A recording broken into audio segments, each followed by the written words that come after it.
오늘 외워주신 하나님의 말씀은 어제에 이어서 요한복음 11장 17절부터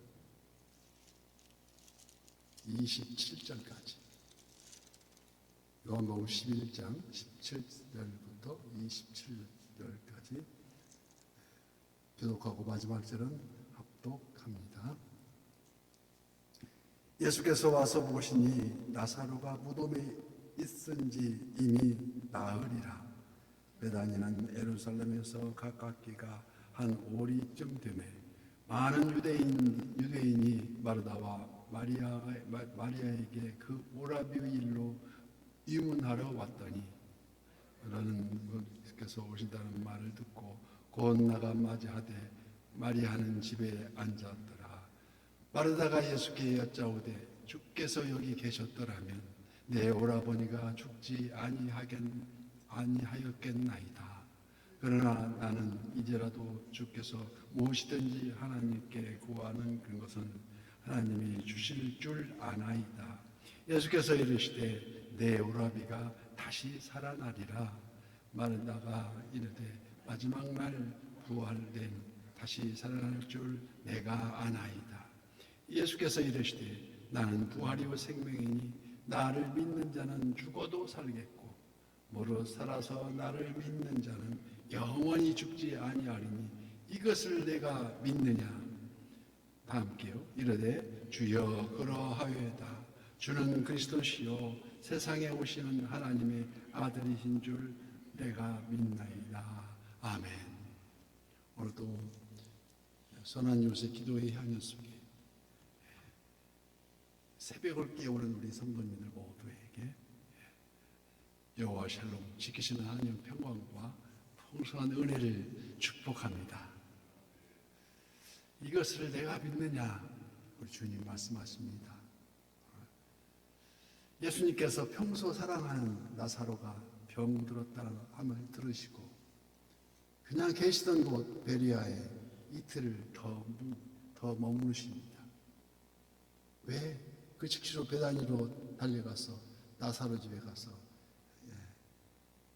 살리지 않으시고 이틀이나 더 지체하셨을까요? 이는 실로 나사로가 완전히 죽어서 장사를 마치기까지 일부러 기다리셨다는 것입니다. 더 이상 부인할 수 없는 확실한 증거. 나사로의 죽음을 통해서 장차 있을 예수님의 부활을 예표하고 그러하기 위해서 나사로의 시신이 이미 무덤에 안치되기까지 이틀을 더 머무르셨다는 것입니다. 물론 그동안 회당장 아이로 딸이 죽었을 때 말씀으로만 살리셨고, 또 나인성 과부의 아들이 죽어서 사기가 나가는 그 현장을 멈추게 하여서 나인성 과부 아들을 살린 일도 있었지만, 이번엔 무덤에 장사하도록 이미 4일이 지난 그 누구도 상상할 수 없는 하나님의 뜻이 어디에 계신지 감히 짐작조차 할 수 없는 그런 상황에서 그 뜻을 이루시는, 어떻게 보면 폭풍이 지나더라도 꽃은 피고 지진이 무너진 땅에도 샘이 솟는다는, 그럴 수가 있다는 어느 절망의 벽에서도 하나님은 참 소망으로 역사하신다는 것을 몸소 보여주신다는 것입니다.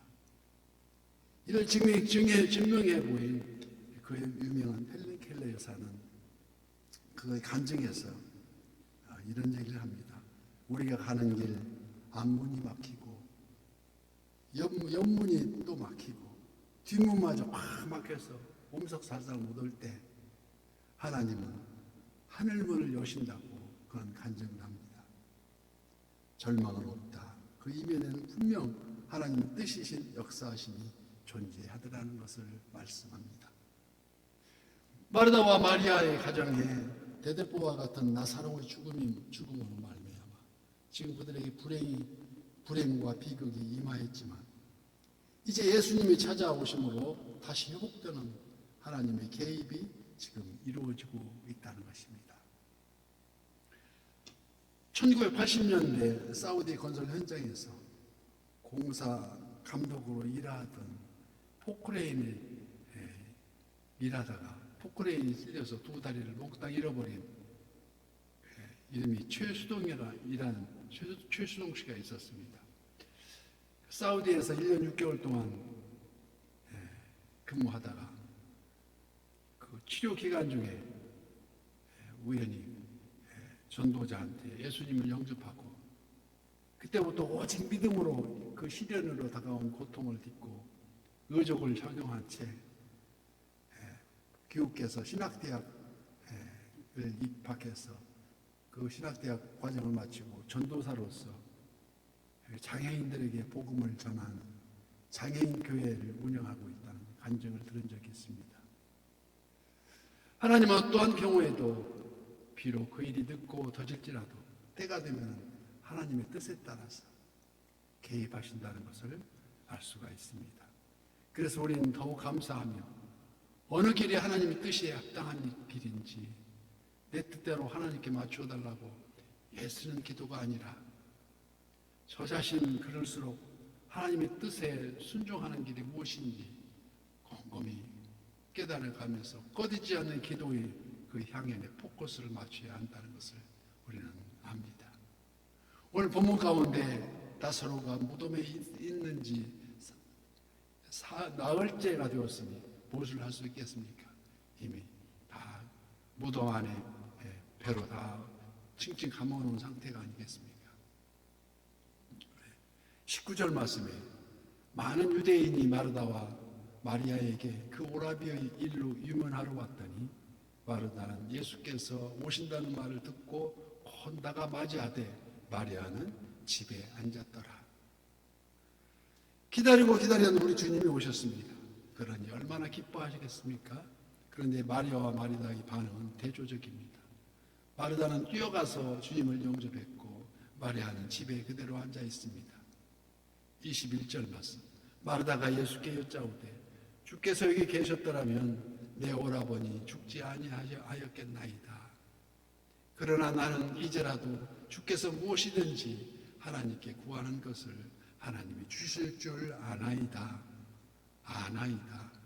이처럼 지식적으로는 정확히 알고 있다는 것입니다. 예수님이 지금이라도 기도하시면 무엇이든지 다 이룰 수 있는 전지전능하신 분임을 믿음으로 그 믿음의 지식으로 정확히 알고 있다는 것입니다.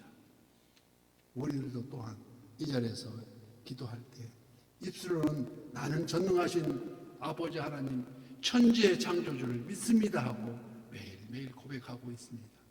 그러나 내게 당장 그런 일이 부딪혔을 때에 내가 지닌 그 믿음으로 하나님께 나아가는 것이 아니라 이미 내가 알고 있는 지식에 따라 우리 주님 할 수 있다는 그 지식에 따라 계산을 내세워서 주여 이러하오니 이렇게 하여 주시옵소서 때를 쓰고 있는 것은 아닌지 뒤돌아보자 하는 것입니다.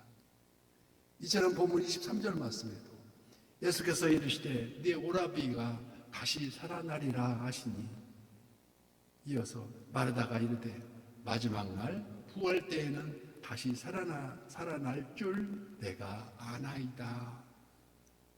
여기 믿습니다가 아니라 아나이다라고 대답하지 않습니까? 내가 아나이다입니다. 즉 믿음을 갖고 주님께 나아가는 것이 아니라 내가 안다는 자기가 먼저 계산한 그 지식을 가지고 나아가더라는 것입니다.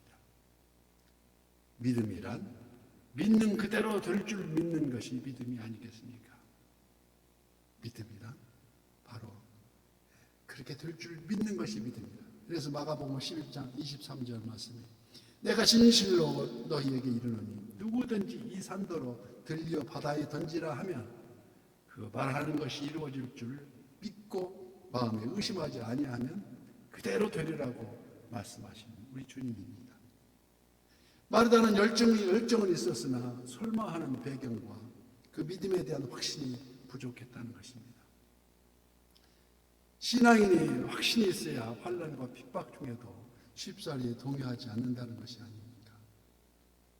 하나님을 의뢰하며 얼마나 든든한 것임을 성경은 증거하고 있는데 이러므로 우리에게 구름같이 둘러싼 허다한 증인들이 있으니 모든 무거운 것과 얽매이기 쉬운 죄를 벗어버리고 인내로서 우리 앞에 당한 경주를 한다고 기록되어 있습니다.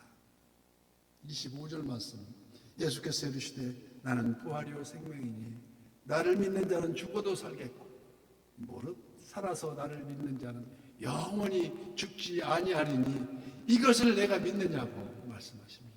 이 얼마나 장엄하신 선포이십니까? 죽어도 살겠고, 죽어도는 헬라어로 칸 아포다네, 그 의미는 그가 죽은 후에라도 그런 뜻이 아니고 though he dies, 그가 죽을지라도 영생이 그 육신이 죽음 때문에 중단되지 않는다는 말씀입니다. 죽을지라도 절대 죽을 수가 없다는 것입니다. 따라서 무릇 살아서 나를 믿는 자란 성령으로 거듭나서 그리스도를 나의 구주로 영접한 자의 바로 그게 바로 즉 살아서 인도하시는 주님의 손을 잡고 영생에 이른다는 것입니다. 그래서 나는 부활이요 생명이니 예수님 자신이 부활의 첫 열매가 되셔서 예수님을 따라 나서는 어느 부활도 없고 예수님을 떠나서는 부활도 없고 믿음 또한 허상이 된다는 것이 아니겠습니까?